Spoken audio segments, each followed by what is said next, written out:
Hello friends, my name is Pinky Kumari and I welcome you all on my YouTube channel Genesis Political Science. आज हम बात करेंगे chapter 5 के बारे में जिसका टाइटल है security in the contemporary world और यह इस चैप्टर का पार्ट 7 है।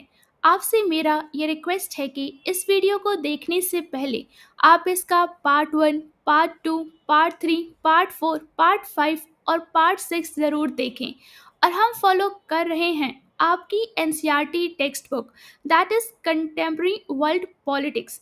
चलिए हम इस चैप्टर को एक सिंपल और इजी तरीके से समझने की कोशिश करते हैं डायरेक्ट आपके एनसीईआरटी टेक्स्ट बुक के पेजेस को रीड करके। आपसे मेरा यह रिक्वेस्ट है कि इस वीडियो को जब भी देखें आप अपने एनसीईआरटी टेक्स्ट बुक के साथ बैठें। Please watch the video till the end as I have shared some advice at the end that will be helpful for your half yearly and board exams. सबसे पहले हम बात करेंगे पेज नंबर 76 के बारे में और जो सबसे पहली हेडिंग है वो है कोऑपरेटिव सिक्योरिटी मतलब कि सहयोगात्मक सुरक्षा। We can see that dealing with many of these non-traditional threats to security require cooperation rather than military confrontation. इसका मतलब हुआ हम देख सकते हैं कि सुरक्षा के इन कई गैर परंपरागत खतरों मतलब कि नॉन ट्रेडिशनल थ्रेट्स से निपटने के लिए सैन्य टकराव मतलब कि मिलिट्री कन्फ्रंटेशन की बजाय सहयोग की आवश्यकता होती है। Military force may have a role to play in combating terrorism or in enforcing human rights. And even here, there is a limit to what force can achieve. इसका मतलब हुआ कि आतंकवाद से लड़ने या मानव अधिकार लागू करने में सैन्य बल की कुछ भूमिका हो सकती है और यहाँ भी सैन्य बल की उपलब्धियों की एक सीमा होती है। But it is difficult to see what force would do to help elevate poverty, manage migration and refugee movements and control epidemics. इसका मतलब हुआ लेकिन यह समझना कठिन है कि गरीबी कम करने मतलब एलिवेट पोवर्टी, प्रवास और शरणार्थी आंदोलनों मतलब कि हम कह सकते हैं कि माइग्रेशन एंड रिफ्यूजी मूवमेंट्स को नियंत्रित करने और महामारियों मतलब कि एपिडेमिक्स पर काबू पाने में सैन्य बल क्या कर सकता है। Indeed, in most cases, the use of military force would only make matter worse. इसका मतलब हुआ वास्तव में अधिकतर मामलों में सैन्य बल का उपयोग हालात को और बिगाड़ ही देगा। Far more effective is to devise strategies that involve international cooperation. इसका मतलब हुआ सबसे अधिक प्रभावी यह है कि ऐसी रणनीतियां मतलब स्ट्रैटेजीज बनाई जाए जिनमें अंतर्राष्ट्रीय सहयोग मतलब इंटरनेशनल कोऑपरेशन शामिल हो। Cooperation may be bilateral, that is, between any two countries, regional, continental और global. इसका मतलब हुआ सहयोग द्विपक्षीय मतलब bilateral अर्थात दो देशों के बीच, क्षेत्रीय मतलब रीजनल, महाद्वीपीय मतलब कॉन्टिनेंटल या वैश्विक मतलब और ग्लोबल हो सकता है। It would all depend on the nature of the threat and the willingness and ability of countries to respond. मतलब कि हम कह सकते हैं कि यह सब खतरे की प्रकृति और देशों की प्रतिक्रिया देने की इच्छा और क्षमता पर निर्भर करेगा। Cooperative security may also involve a variety of other players, both international and national. इसका मतलब हुआ सहयोगात्मक सुरक्षा मतलब कोऑपरेटिव सिक्योरिटी में अंतर्राष्ट्रीय मतलब कि इंटरनेशनल और राष्ट्रीय मतलब कि नेशनल दोनों स्तरों पर अन्य कई पक्ष भी शामिल हो सकते हैं। International organizations, the United Nations, the World Health Organization, the World Bank and the IMF etc. मतलब कि हम कह सकते हैं कि अंतर्राष्ट्रीय संगठन मतलब इंटरनेशनल ऑर्गेनाइजेशंस, जिसमें आते हैं संयुक्त राष्ट्र मतलब द यूनाइटेड नेशन, विश्व स्वास्थ्य संगठन मतलब वर्ल्ड हेल्थ ऑर्गेनाइजेशन, विश्व बैंक मतलब वर्ल्ड बैंक, और IMF आदि। Non-governmental organizations that include Amnesty International, the Red Cross, private foundations and charities, religious organizations, trade unions, associations, social and development organizations। इसका मतलब हुआ कि गैर सरकारी संगठन मतलब नॉन गवर्नमेंटल ऑर्गेनाइजेशंस, जिसमें आते हैं एमनेस्टी इंटरनेशनल, रेड क्रॉस, निजी संस्थाएं मतलब कि प्राइवेट फाउंडेशंस और चैरिटी, धार्मिक संगठन मतलब रिलीजियस ऑर्गेनाइजेशंस, ट्रेड यूनियंस, उसके बाद एसोसिएशंस, एसोसिएशन अर्थात संघ, सोशल एंड डेवलपमेंट ऑर्गेनाइजेशंस मतलब सामाजिक और विकास संबंधी संगठन।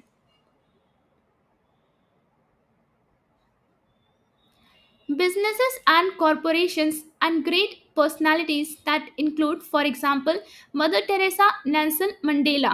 मतलब कि बिजनेसेस मतलब व्यवसाय और कोऑपरेशंस तथा महान व्यक्तित्व, जिसमें आते हैं जैसे कि मदर टेरेसा और नेल्सन मंडेला। कोऑपरेटिव सिक्योरिटी में involve the use of force as a last resort. मतलब कि हम कह सकते हैं कि सहयोगात्मक सुरक्षा अर्थात कोऑपरेटिव सिक्योरिटी में बल प्रयोग को अंतिम उपाय के रूप में शामिल किया जा सकता है। The international community may have to sanction the use of force to deal with governments that kill their own people or ignore the misery of their populations who are devastated by poverty, disease and catastrophe। इसका मतलब हुआ अंतर्राष्ट्रीय समुदाय मतलब international community को उन सरकारों से निपटने के लिए बल प्रयोग की अनुमति देनी पड़ सकती है जो अपने ही लोगों को मारती है या गरीबी, बीमारी और आपदाओं से तबाह हुई अपनी जनता की पीड़ा को नजरअंदाज करती है। It may have to agree to the use of violence against international terrorists and those who harbor them। इसका मतलब हुआ कि उसे अंतर्राष्ट्रीय आतंकवादियों मतलब इंटरनेशनल टेररिस्ट और उन्हें शरण देने वालों के खिलाफ हिंसा के उपयोग पर भी सहमत होना पड़ सकता है। Non-traditional security is much better when the use of force is sanctioned and applied collectively by the international community rather than when an individual country decides to use force on its own। इसका मतलब हुआ गैर परंपरागत सुरक्षा मतलब non traditional security तब कहीं अधिक बेहतर होती है जब बल प्रयोग की अनुमति और उसका उपयोग अंतर्राष्ट्रीय समुदाय मतलब कि इंटरनेशनल कम्युनिटी द्वारा सामूहिक रूप से किया जाता है, बजाय इसके कि कोई एक देश अकेले बल प्रयोग करने का निर्णय ले। अब हम बात करेंगे नेक्स्ट हेडिंग के बारे में, that is India security strategy. मतलब कि भारत की सुरक्षा रणनीति की बात करेंगे। India has faced traditional, that is military, and non-traditional threats to its security that have emerged from within as well as outside its borders। इसका मतलब हुआ कि भारत ने अपनी सुरक्षा के पारंपरिक मतलब ट्रेडिशनल, सैन्य मतलब मिलिट्री और गैर पारंपरिक खतरों मतलब नॉन ट्रेडिशनल थ्रेट्स का सामना किया है जो उसकी सीमाओं के भीतर से भी और बाहर से भी उत्पन्न हुए हैं। Its security strategy has four broad components which have been used in a varying combination from time to time। इसका मतलब हुआ कि उसकी सुरक्षा रणनीति के चार व्यापक घटक हैं मतलब फोर ब्रॉड कंपोनेंट्स, जिनमें समय समय पर अलग अलग संयोजन मतलब कॉम्बिनेशन में अपनाया गया है। The first component was strengthening its military capabilities because India has been involved in conflicts with its neighbors Pakistan in 1947 to 48, 1965, 1971 and 1999 and China in 1962.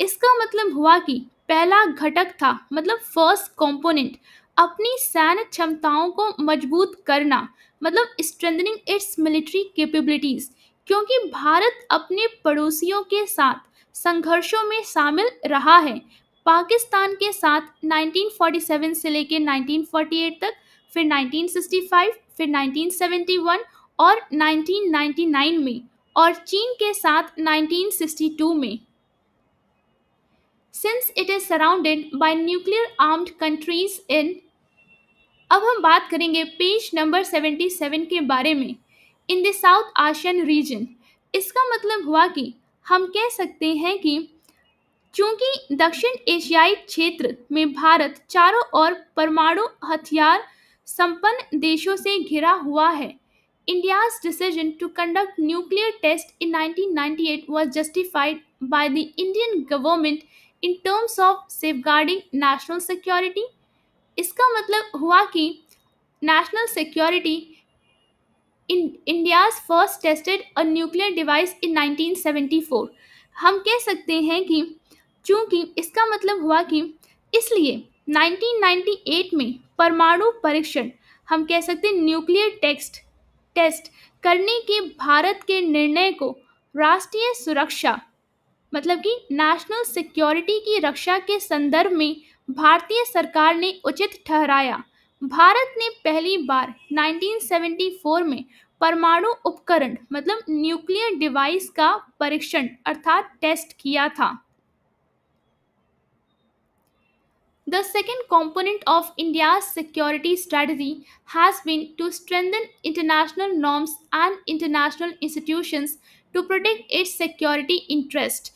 इसका मतलब हुआ भारत की सुरक्षा रणनीति मतलब कि इंडिया सिक्योरिटी स्ट्रेटजी का दूसरा घटक मतलब सेकंड कंपोनेंट रहा है अपने सुरक्षा हितों की रक्षा के लिए अंतर्राष्ट्रीय मानदंडों मतलब कि इंटरनेशनल नॉर्म्स और अंतर्राष्ट्रीय संस्थाओं मतलब कि एंड इंटरनेशनल इंस्टीट्यूशंस को मजबूत करना India's first Prime Minister Jawaharlal Nehru supported the cause of ASEAN solidarity, decolonization, disarmament, and the United Nations as a forum in which international conflicts could be settled. इसका मतलब हुआ भारत के पहले प्रधानमंत्री जवाहरलाल नेहरू ने एशियाई एकजुटता मतलब आसियान सॉलिडारिटी उपनिवेशवाद का अंत मतलब डीकोलोनाइजेशन निरस्त्रीकरण मतलब कि डिसआर्मामेंट और संयुक्त राष्ट्र को ऐसे मंच के रूप में समर्थन दिया जिसमें अंतर्राष्ट्रीय संघर्षों मतलब इंटरनेशनल कॉन्फ्लिक्ट्स का समाधान किया जा सके India also took initiatives to bring about a universal and non discriminatory non proliferation regime in which all countries would have the same rights and obligations with respect to weapons of mass destruction that include nuclear, biological, chemical.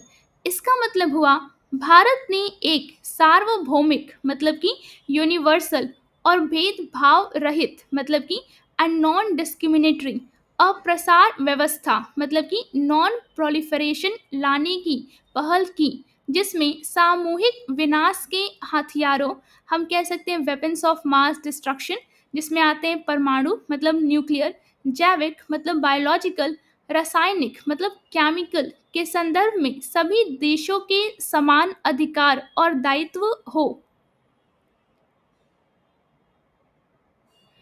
It argued for an equitable new international economic order that is NIEO. Bharat ने एक न्याय संगत नया अंतर्राष्ट्रीय आर्थिक व्यवस्था मतलब कि हम कह सकते हैं कि न्यू इंटरनेशनल इकोनॉमिक ऑर्डर जिसका शॉर्ट फॉर्म है NIEO के पक्ष में तर्क दिया Most importantly, it used non-alignment to help carve out an area of peace outside the bloc politics of the two superpowers.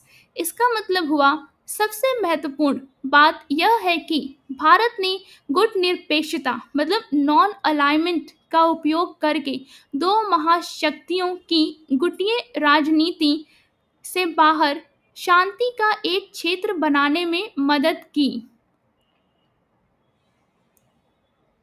India joined 160 countries that have signed and ratified the 1997 Kyoto Protocol, which provides a roadmap for reducing the emissions of greenhouse gases to check global warming।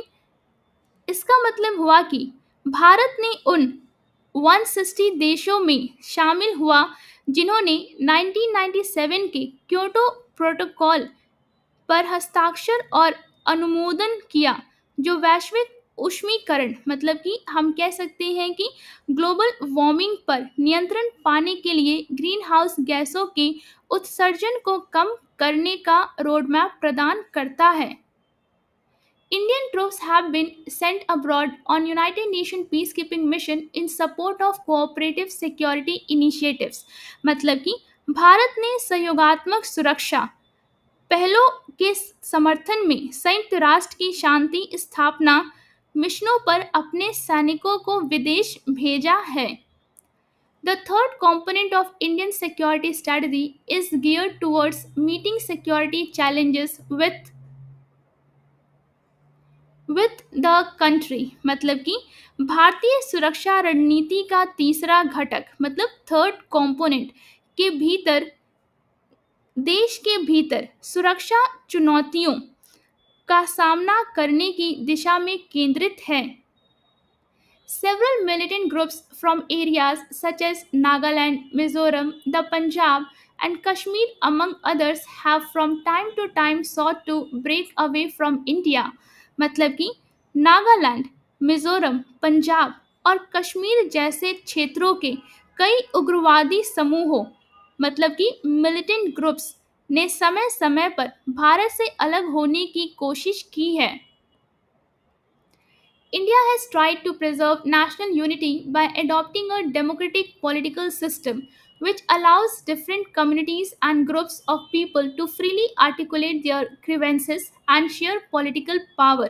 मतलब कि भारत ने एक लोकतांत्रिक राजनीतिक प्रणाली मतलब कि हम कह सकते हैं डेमोक्रेटिक पॉलिटिकल सिस्टम अपनाकर राष्ट्रीय एकता मतलब कि नेशनल यूनिटी बनाए रखने की कोशिश की है, जो विभिन्न समुदायों और लोगों के समूहों को अपनी शिकायतें स्वतंत्र रूप से व्यक्त करने और राजनीतिक शक्ति में साझेदारी करने की अनुमति देती है।